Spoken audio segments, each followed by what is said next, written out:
পূর্ব রেলের ৬২তম বার্ষিক civil defence অনুষ্ঠান উদযাপন হলো। অনুষ্ঠানে প্রধান অতিথি হিসেবে উপস্থিত ছিলেন পূর্ব রেলের অতিরিক্ত মহাব্যবস্থাপক তথা অতিরিক্ত মুখ্য পৃষ্ঠপোষক শ্রী সুমিত সরকার।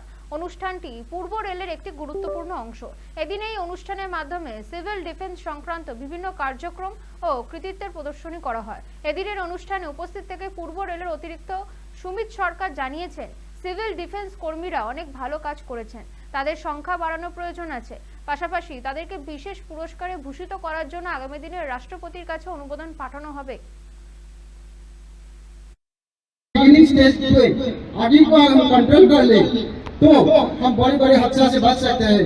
और अकेले उसको रेस्क्यू करके कंधा में लेके उसको फायरमैन लिफ्ट का द्वारा ले सिविल डिफेंस सारा साल में आगे बढ़ेगा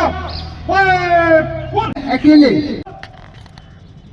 अब हमारे परीक्षित के नेतृत्व में केपीए আমরা ইস্টার্ন রেলওয়ে লাস্ট গত এক বছর ধরে আমরা কী কী সার্ভিসেস করেছি এবং সিভিল ডিফেন্স অ্যাক্টিভলি পার্টিসিপেট করেছে। যেরকম মক ড্রিলস, আমাদের একটা ম্যান্ডেটরি স্টিপুলেটেড মক ড্রিলস করতে হয় by each and every divisions. তো অ্যাক্সিডেন্টকে সিমুলেট করে করতে হয়, তো তারা ওই সময় খুব অ্যাক্টিভ রোল নেয়। সেকেন্ডলি আমাদের যে পূজা হয়, দুর্গা পূজাতে খুব বেশি রাশ হয়, যেরকম শিয়ালদা হাওড়া স্টেশনে they provide a lot of services. Shrabani Mela ওই সময় জিসিডিতে, ওখানেও সিভিল ডিফেন্স খুব অ্যাক্টিভ পার্ট নেয়। এখন গঙ্গাসাগর মেলা আসছে 13 থেকে 15, ওই সময় তখন ওরা প্রতি বছরই খুবই অ্যাক্টিভ পার্ট নেয়। তো এমনি civil defence is a very integral part of the railways. And যদিও এখন ২৫০০-এর মতন সদস্য আছে, we feel that it should increase further considering the number of total staff present in Eastern Railway.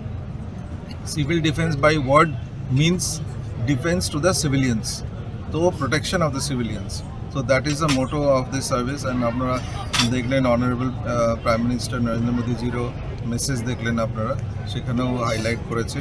তো ডিজি সিভিল ডিফেন্সেরও করেছে, মেসেজ দিয়েছে। তো civil defence is there from 1962 and এটা 62nd year of civil defense in Eastern Railway. So we are organizing this function for that purpose. আমরা next year থেকে president অ্যাওয়ার্ডসের জন্য আমরা NDRF এর কাছে নমিনেশনস পাঠাবো, যাতে ওখান থেকে যদি প্রেসিডেন্টস অ্যাওয়ার্ড পাওয়া যায় তাহলে it will B a big honour for eastern railway.